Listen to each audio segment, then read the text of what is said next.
हमारे channel Netflix में आपका स्वागत है। कहानी की शुरुआत में सन 2017 का एक फ्लैशबैक दिखाया जाता है, जहां पर इस कहानी के लीड कैरेक्टर जैक, जो कि अपनी गर्लफ्रेंड से आज मिलने के लिए इंतजार कर रहे थे, मगर तभी यहां से कहानी प्रेजेंट टाइम या फिर कहें कि इस मूवी की टाइमलाइन के अकॉर्डिंग 60 साल आगे यानी कि 2077 में पहुंच जाती है और यहाँ पर जैक अपने सपनों से जागता है। हालांकि इस वक्त जो उसके पास में लेटी हुई थी यानी कि विक्टोरिया, जिसे हम या तो उसकी टीममेट या फिर कलीग कह सकते हैं, वो पूछती है कि क्या तुम्हें अभी वही पुराने सपने सताते हैं, जिस पर जैक का कहना था कि हाँ, कोई तो है जो कि मेरी जिंदगी में पहले थी लेकिन शायद मैं उसे याद नहीं कर पा रहा। अब यहाँ पर हमें 2077 के हालात दिखाए जाते हैं कि किस तरीके से दुनिया में रहने वाले लोगों ने अपने ही रिसोर्सेज को कुछ ज्यादा ही यूज कर लिया, जैसे कि जमीन से तेल निकालना, चट्टानों को तोड़ करके रास्ते वगैरह निकाल लेना, जंगलों की सफाई कर देना। तो उस वजह से धरती अब पूरी तरीके से खत्म हो चुकी है। तो अब इसीलिए जो बचे कुछ रईस लोग थे, उन्होंने इस धरती से बाहर एक स्पेसशिप में रहने का डिसाइड किया। इस स्पेसशिप का नाम है टैट।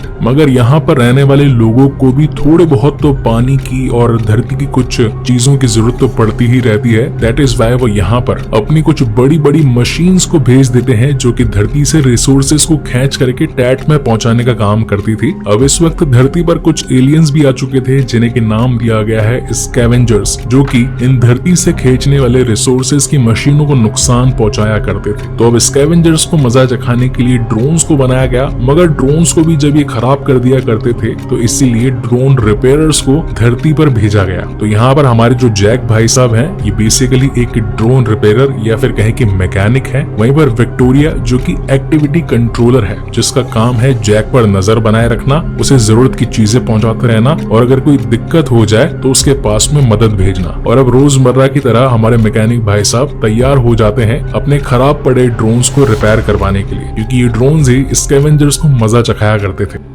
यहाँ पर एक ड्रोन जो कि खराब हो चुका था, विक्टोरिया कहती है कि जल्दी से इसे ठीक करो और लौट आओ, क्योंकि यहाँ पर मुझे किसी के होने के संकेत मिल रहे हैं। तो अपने जैक भाई साहब जाते हैं ड्रोन में से किसी ने यानी कि स्कैवेंजर्स ने एक फ्यूल सेल चुरा लिया था, तो वो नया फ्यूल सेल उसमें लगाता है और ड्रोन स्टार्ट हो जाता है। मगर इसी के साथ साथ वो विक्टोरिया को कहता है कि अगर यहाँ पर मैं क्लासिक बॉल गेम खेल पाता तो क्या मजा आता, जिस पर विक्टोरिया का कहना था कि ये सब सिर्फ पुरानी बातें हैं, हमारा काम है सिर्फ ड्रोन्स को ठीक करना, जल्दी से आ जाओ। कि तभी विक्टोरिया को वहां पर किसी के होने का एहसास होता है। जब जैक अपनी गन आगे करता है तो उसे एक डॉगी दिखाई पड़ता है। हालांकि ड्रोन से शूट करने वाला था, मगर जैक मना कर देता है कि ये कोई खतरनाक जीव जंतु नहीं है, it's just only a dog, let him live. तो वहां से ड्रोन चला जाता है। अब यहाँ एक ऊंची पहाड़ी पर बैठ करके जैक ने अपनी गर्लफ्रेंड या फिर कहें कि कलीग के लिए एक छोटा सा पौधा उगाया था और यहीं पर हम उन दूर मौजूदा रिसोर्सेज रिट्रैक्टर्स को भी देख पाते हैं, जो कि धरती से यहाँ की आबो हवा, पानी और भी कुछ खनिज वगैरह खींच रहे थे।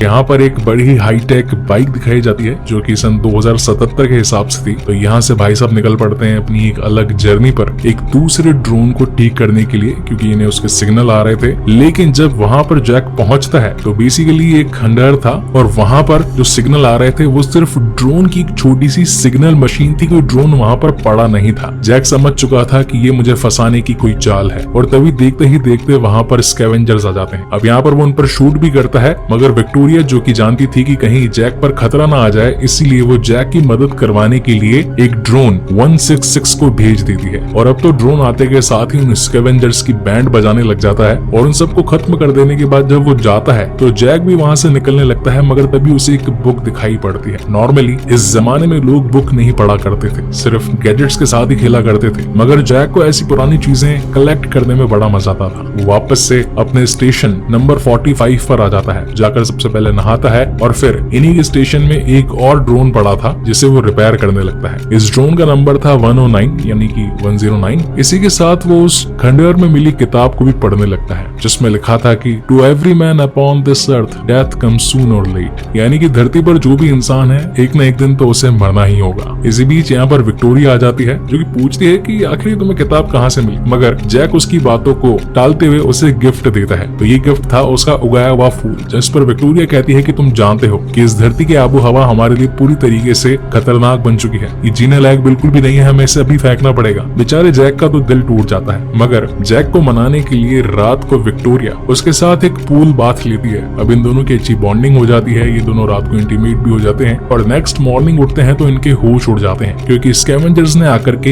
एक रिसोर्सेज रिट्रैक्टर को पूरी तरीके से ब्लास्ट कर दिया था, वो भी एक सेल्फ फ्यूल की मदद से। ये सेल्फ फ्यूल किसी ड्रोन से चुराया गया था। अब मौका वारदात की जानकारी देने के लिए जैक उस प्लेस पर जाने लगता है। विक्टोरिया उस पर अपनी नजर बनाए रखी थी कि तभी विक्टोरिया की कमांडर सैली का उसके पास कॉल आता है और वो पूछती है कि क्या सब कुछ अभी कंट्रोल में है और क्या तुम एक कामयाब टीम हो, जिस पर विक्टोरिया कहती है कि हाँ, हम एक कामयाब टीम है। इस वक्त जैक को पास ही की बिल्डिंग में से एक और सिग्नल गो थ्रू के मैसेजेस आ रहे थे, यानी कि कोई तो सिग्नल था जो कि आउट ऑफ द अर्थ भेजा जा रहा था। तो जैक वहां पर जब उसकी छानबीन करने के लिए पहुंचता है तो एक मशीन से इस धरती से कहीं मतलब अंतरिक्ष में मैसेजेस भेजे जा रहे थे। विक्टोरिया कहती है कि आखिर इस धरती पर अब बचा कौन है, जैक तुम उस कनेक्शन को काट दो। और जब जैक उस कनेक्शन को काट करके वापस आ रहा था तो हम व्यूअर्स को यहाँ पर एक बात और दिखाई जाती है कि इनके सिस्टम में इन्हें धरती पर फैले रेडिएशन के कुछ बैरियर्स दिखाई पड़ते हैं, यानी कि स्क्रीन पर वो देख सकते थे कि रेडिएशन किस किस जगह तक फैला हुआ है। उस जगह से अगर आगे जाएंगे तो सिर्फ एक ही सेकंड में झुलस जाएंगे। अब हालांकि विक्टोरिया तो उसे अपना काम खत्म कर लेने के बाद में वापस अपने स्टेशन पर बुला रही होती है, लेकिन जैक को थोड़ी बहुत मस्ती करनी थी, इसलिए वो अपनी एक अलग ही सीक्रेट लाइफ जीने के लिए निकल जाता है। तो बेसिकली यहाँ वो एक बहुत ही हरे भरे मैदान में रहा करता था जहाँ पर खुली सांस ले सकता था। उसने यहाँ पर ढेर सारी चीजें कलेक्ट करके रखी थी, जैसे कि थोड़े टॉयज, थोड़ी बुक्स, थोड़ी म्यूजिक सीडीज, पुराने टाइम के कपड़े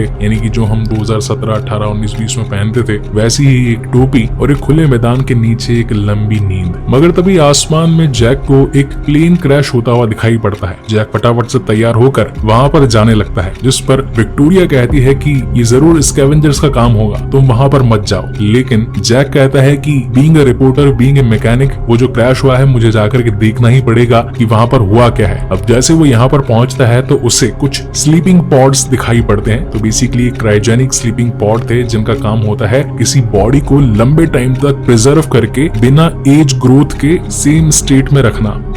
तो बेसिकली यहाँ पर ड्रोन पहुंच जाता है और इन सभी स्लीपिंग पॉड्स को क्रिटिकल समझता हुआ एक एक को शूट करने लगता है कि तभी जैक को एक ऐसा पॉड दिखाई पड़ता है जिसके अंदर वो जूलिया को देख पाता है, यानी कि वो लड़की जो कि बार बार उसके सपनों में आया करती थी। तो जैक उस लड़की की जान बचाने के लिए ड्रोन के सामने आ जाता है और उससे कहता है कि शूट मत करो। अब यहाँ पर ड्रोन भी कंफ्यूज हो जाता है कि करे क्या करे, लेकिन अब जैसे कि जैक इन्हीं की टीम का पर्सन होता है तो वो क्लियर डिटेक्ट होता है, इसलिए ड्रोन वहां से निकल जाता है और इस पॉड को उठा करके जैक अपने हेलीकॉप्टर में सीधा स्टेशन 45 पहुंच जाता है, जहां पर विक्टोरिया इस पॉड को देख करके बहुत ज्यादा हैरान थी और कहती है कि इंसानों को तो नामो निशान मिट चुका है, आखिर ये आई कहां से, क्या ये कहीं उसी स्पेसशिप से तो नहीं आई जो कि सिग्नल्स भेजे जा रहे थे उन स्कैवेंजर्स के थ्रू। अब जब पॉड खुलता है तो इसमें से जूलिया निकलती है, पहले तो बहुत सारी उल्टियां करती है, उसे थोड़ी मेडिसिन दी जाती है, थोड़ा रेस्ट करने के बारे में कहा जाता है और उससे उठने के बाद में पूछा जाता है कि तुम हो कौन, कहां से आई हो, क्या करती थी, कौन से डिवीजन से हो। मगर जूलिया कुछ भी नहीं कहती, बिल्कुल चुप रहती और सिर्फ जैक की तरफ निगाहें करके जैक कहती है। अब जैक यहाँ पर थोड़ा पिघल जाता है और सोचता है कि इससे मेरा नाम कैसे पता। थोड़ी देर बाद में जब ये लोग डिनर करने बैठते हैं तो यहाँ पर जूलिया बताती है कि बेसिकली मैं भी एक फ्लाइट कमांडर थी, हमारा स्पेसशिप अंतरिक्ष में जा रहा था, धरती से हम 2017 में निकले थे और हमें मिशन दिया गया था कि एक एलियन जिसका नाम टैट है उसे खत्म करना है। जिस पर विक्टोरिया कहती है वो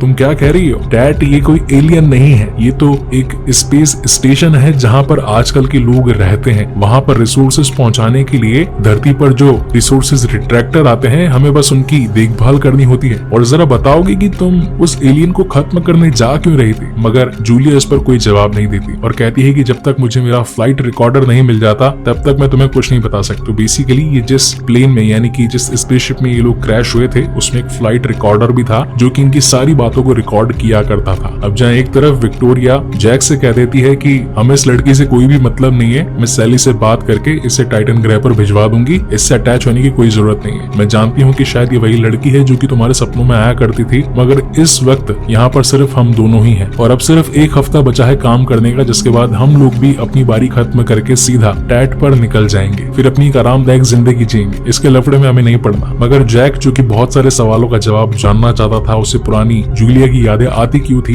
दैट इज वाई वो जूलिया के साथ उसी प्लेस पर फ्लाइट रिकॉर्डर ढूंढने के लिए निकल पड़ता है। अब ये लोग काफी ज्यादा छानबीन करते हैं इन्हें, हालांकि फ्लाइट रिकॉर्डर मिल तो जाता है, मगर तभी स्कैवेंजर्स जो कि उन पर काफी दिनों तक नजर बना के रखे थे वो उन्हें आकर के पकड़ लेते हैं। अब ये बात जैसे ही विक्टोरिया को पता चलती है तो वो सैली से इन्फॉर्म करती है कि क्या मुझे थोड़े से और ड्रोन्स मिल सकते हैं, क्योंकि जैक जिस प्लेस पर गया है मैं बस ये देखना चाहती हूँ कि वो सेफ है या नहीं। जिस पर सैली कहती है कि ठीक है, नो प्रॉब्लम, मैं अभी कुछ ड्रोन्स को तुम्हारी हेल्प के लिए भिजवाती हूँ। यहाँ पर जब जैक की आंखें खोलती है तो एक स्कैवेंजर आकर उसके होश उड़ा देता है और कहता है कि तुम क्या सोच रहे थे कि हम स्कैवेंजर्स कोई एलियन है, बल्कि नहीं, हम तो इंसान हैं। और तुम्हें सबसे खास बात पता है क्या, एलियंस हम नहीं, एलियंस तुम हो। जिस पर जैक कहता है कि तुम्हारा दिमाग खराब हो गया है क्या, मेरे हाथ खोलो, मैं तुम्हारी अभी चटनी बना दूंगा। कि तभी वहां पर बीच यानी कि जो ये मेन स्कैवेंजर है इसके कुछ फ्रेंड्स आ जाते हैं और बताते हैं कि हमारे कमांडर जो बोल रहे हैं ये बिल्कुल सच है। और रही बात उन ड्रोन्स को नुकसान पहुंचाने की और फ्यूल सेल गायब करने की, तो वो हमारे प्लान था। बेसिकली हम लोग टैट को खत्म करना चाहते हैं। जिस पर जैक कहता है कि नहीं, तुम ऐसा नहीं करोगे, वहां पर हजारों करोड़ों मासूम जाने हैं। जिस पर बीच कहता है कि तुम्हें मेरी बात पर विश्वास करना ही होगा, और अगर सच्चाई जानना चाहते हो तो एक बार उस रेडिएशन की फील्ड में जाकर के देखो। तुम्हें जिस जगह जाने पर मना किया गया था मैं उस जगह कई बार गया हूँ, फिर तुम्हें मेरी बातों पर विश्वास हो। मगर इतने में ही यहाँ पर एक ड्रोन पहुंच जाता है जो कि उनके ऊपर शूटिंग करने लगता है। मगर तभी बीच, जिसने उस खंडहर में जाते वक्त जैक की बाइक चुरा ली थी, वो उसे वापस ला करके देता और कहता है कि तुम्हारे पास वक्त बहुत कम है, बाकी ड्रोन्स आते ही होंगे, जाओ और जाकर सच्चाई का पता लगाओ। जिसके बाद तो जैक पीछे जूलिया को बैठा करके सबसे पहले तो उसी बिल्डिंग पर चढ़ता है जहाँ से सिग्नल्स इनके शिप को भेजे गए थे। तो बेसिकली यहाँ पर इन दोनों के बीच में बातचीत होती है और ये कहते हैं कि हम दोनों ही यहाँ पर आए थे, वो भी आज से 60 साल पहले। और जैक और कोई नहीं बल्कि जूलिया का हस्बैंड था। जिस पर जैक कहता है कि आखिर ये पॉसिबल कैसे है, क्योंकि मैं तो तुम्हें नकली समझता था, सिर्फ यादें समझता था, लेकिन आखिर ये पॉसिबल कैसे है। जिस पर जूलिया बताती है कि आज से 60 साल पहले यानी कि 2017 में हमारा शिप निकला था टैट को खत्म करने के लिए, जो कि एक एलियन टेक्नोलॉजी थी जिसमें तुम मेरे साथ में थे। मगर मीटियोर्स के हमले ने, मीटियोर्स यानी कि उल्कापिंड जो कि अंतरिक्ष में उड़ते पत्थर होते हैं, उनसे बचने के लिए तुमने मुझे स्लीपिंग पॉड में डाल दिया और खुद हमला करने के लिए आगे निकल गए। और उसी वक्त से तुम्हारा और मेरा सिग्नल टूट चुका था, तुमने अपना और हमारा शिप अलग अलग कर दिया था और तब से हम मिले नहीं थे। और यही रीजन था कि तुम्हारे मन में आज भी मेरी यादें मौजूद हैं। अब जब ये सारी सच्चाई जैक को मालूम चलती है तो वो विक्टोरिया से मदद मांगने के लिए स्टेशन 45 पहुंचता है। मगर विक्टोरिया जो कि इस धरती के लोग और स्कैवेंजर्स को बुरा माना करती थी, इसलिए वो सैली को कह देती है कि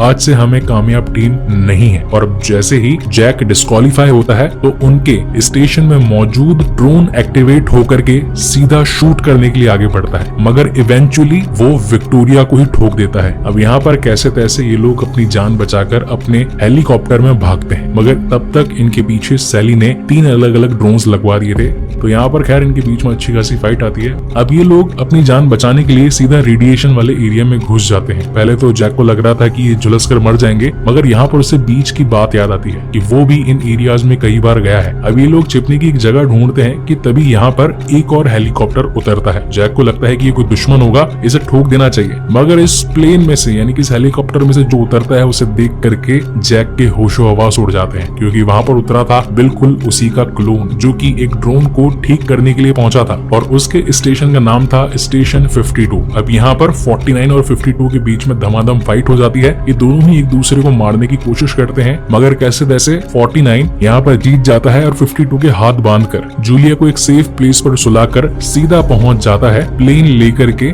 स्टेशन 52 पर, वो भी उसी का जैकेट पहनकर। और जब वो यहाँ पर आता है तो भी उसके होश उड़ जाते हैं, क्योंकि यहाँ पर भी सेम वैसी ही एक विक्टोरिया मौजूद थी जिसका काम था रिसोर्सेज रिट्रैक्टर को कंट्रोल करवाना और अपने कलीग यानी कि मैकेनिक मिस्टर जैक को सारी इंफॉर्मेशन देते रहना कि किसमें क्या खराबी है, किसको ठीक करने के लिए कौन सा औजार चाहिए। तो अब यहाँ पर जैक को सब कुछ समझ में आ चुका था कि यानी कि जो स्कैवेंजर्स हैं यानी कि वही धरती के असली लोग हैं जो कि धरती पर ही रह रहे हैं, और एलियन हम लोग हैं यानी कि हम क्लोन लोग हैं जिन्हें की बनाया है टैट ने। इसी वजह से वो स्कैवेंजर्स का साथ देने के लिए तैयार हो जाता है और इन्होंने भी इस वक्त एक ड्रोन को अपने कब्जे में कैद करके रखा था। तो बेसिकली ये जो खराब खराब ड्रोन था, अगर इसको ये खुद लोग ठीक कर देते तो ड्रोन इन सभी को क्रिटिकल डिटेक्ट करता हुआ शूट कर देता। मगर जैसा कि ये जैक है, इन्हीं की कंपनी में काम करता है, तो ड्रोन जैक को क्लियर ही डिटेक्ट करेगा और शूटिंग नहीं करेगा। तो यहाँ पर जैक उसे खुद से ठीक करता है क्योंकि वो एक मैकेनिक भी था, और इस ड्रोन को स्टार्ट कर देता है और फिर ड्रोन को एक कमांड देता है कि यहाँ पर जितने भी लोग इन्हें शूट नहीं करना बल्कि तुम्हें शूट करना है टैट को। और अब एक बड़ी जंग के लिए ये सभी तैयार हो जाते हैं। मगर इन्हें क्या पता था कि सैली ने और भी कई सारे ड्रोन्स उनके खात्मे के लिए बीच के सीक्रेट हाइडआउट पर भिजवा दिए थे। अब यहाँ पर अगेन बहुत ज्यादा फाइट होती है। ये फाइट करीब आधा घंटे चलती है। इसमें काफी सारे खास लोग मारे जाते हैं, तो हम फाइट पर ज्यादा फोकस नहीं करेंगे, सीधा मेन स्टोरी पर आएंगे। तो बेसिकली यहाँ पर जैक डिसाइड कर चुका था कि वो जूलिया को लेकर के टैट पर जाएगा, क्योंकि यही सैली ने इंफॉर्मेशन दी थी कि ये जो तुम्हें अननोन पर्सन धरती पर मिली है इसे टैट में ले आओ। तो अब जैक क्या करता है, जूलिया को डालता है स्लीपिंग पॉड में और खुद के हेलीकॉप्टर में रख लेता है 10 फ्यूल सेल जो कि चुराए गए थे स्कैवेंजर्स के थ्रू, और निकल पड़ता है धरती के बाहर मौजूदा उस स्पेस स्टेशन कॉल्ड टैट में। अब यहाँ पर टैट जो था बहुत ज्यादा बड़ा था, कहीं पर भी एक भी इंसान मौजूदा नहीं दिखाई पड़ रहा था, और अंदर ही अंदर जाते जाते काफी सारे दरवाजे खुलते जा रहे थे, जिससे जैक को ये बात तो क्लियर हो चुकी थी कि ये एक एलियन टेक्नोलॉजी है। और यहाँ अंदर आने के बाद उसे खुद के और विक्टोरिया के ढेर सारे क्लोन्स दिखाई पड़ते हैं। तो बेसिकली यहाँ पर सैली यानी कि टैट ने झूठ बोला था कि यहाँ पर हजारों करोड़ लोग रहते हैं, तुम्हें धरती पर जो रिट्रैक्टर रिसोर्सेज भिजवाए गए हैं सिर्फ उनकी मरम्मत करनी है और तुम्हारा काम खत्म होने के बाद में तुम्हें यहाँ टैट में जगह मिलेगी। ये सब कुछ झूठ था। इस एलियन टेक्नोलॉजी ने आज से 60 साल पहले उस छोटे से स्पेसशिप के अंदर आए विक्टोरिया और जैक को अपने कब्जे में लेकर उनके हजारों लाखों क्लोन बना दिए, और फिर खुद का ही काम करवाने के लिए, खुद को ज्यादा पावरफुल बनवाने के लिए धरती का विनाश करवाना शुरू कर दिया। लेकिन यहाँ पर हमारे जैक भाई साहब ने भी झूठ बोल दिया था। स्लीपिंग पॉड तो उसके खास सीक्रेट हाइडआउट पर पड़ा था, और यहाँ पर इस वक्त वो लेकर के आया था बीच को, और ये दोनों मिलकर के जो 10 फ्यूल सेल थे उनसे मिलाकर के एक जोरदार बड़ा धमाका करवा देते हैं। और इस तरह से जैक, मैल्कम, टेट इन सब का खात्मा हो जाता है। वही अर्थ पर ये दिखाते हैं कि जूलिया की आंख खुलती है और वो उस लेक हाउस पर होती है जहाँ पर जैक ने बहुत सारी चीजें इकट्ठा की होती है। दरअसल वो जैक के साथ यहाँ पर पहले भी आ चुकी होती है, और जब वो आसमान में टेट को ब्लास्ट होते हुए देखती है तो समझ जाती है कि जैक अब इस दुनिया में नहीं रहा। और धीरे धीरे वक्त बीतता है और 3 साल हो जाते हैं, और 3 साल के बाद ये दिखाते हैं कि जूलिया की एक छोटी बेटी है जो जैक और उसकी बेटी है। और तभी सामने कुछ आदमी आते हैं, और ये वही लोग होते हैं जो मैल्कम के लोग थे जो टेट से लड़ते थे, और इनके साथ जैक 52 भी होता है, यानी कि ये जैक का क्लोन नंबर 52 होता है जिसके साथ रेडिएशन वाले इलाके में जैक 49 ने लड़ाई की थी। और अब इसको सब कुछ याद आ चुका है, क्योंकि जब ये जैक 47 से मिला था तो इसकी याददाश्त वापस आना शुरू हुई थी, और जब ये जूलिया को देखता है तो इसे सब कुछ याद आ जाता है। लेकिन इसे अपने घर को, जूलिया को ढूंढने में 3 साल लग जाते हैं, और इसके बाद ये यहाँ पर खुशी खुशी रहते हैं। दरअसल जो एलियन मशीन टेट होती है वो जैक के कई सारी क्लोन्स बना के रखती है, और उन सबको अलग अलग नंबर देती है। जो पहला जैक होता है जिसने टेट को मारा होता है उसका नंबर 49 होता है, और ये जो दूसरा जैक होता है इसका नंबर 52 होता है। और एलियन मशीन टेट ये नहीं चाहती थी कि ये दोनों एक दूसरे को देखें, इसीलिए वो इन्हें ये बोलती है कि रेडिएशन वाले इलाके में आप नहीं जा सकते। दरअसल रेडिएशन वाला कोई इलाका होता ही नहीं है, उस इलाके में जैक का दूसरा क्लोन होता है जो ड्रोन्स की मरम्मत करता है। तो ये थी पूरी कहानी ओब्लिवियन की। ये वीडियो एंड तक देखने के लिए आपका शुक्रिया। ऐसे और दिलचस्प कहानियों के लिए चैनल को सब्सक्राइब कर ले। मिलते हैं अगले कहानी में।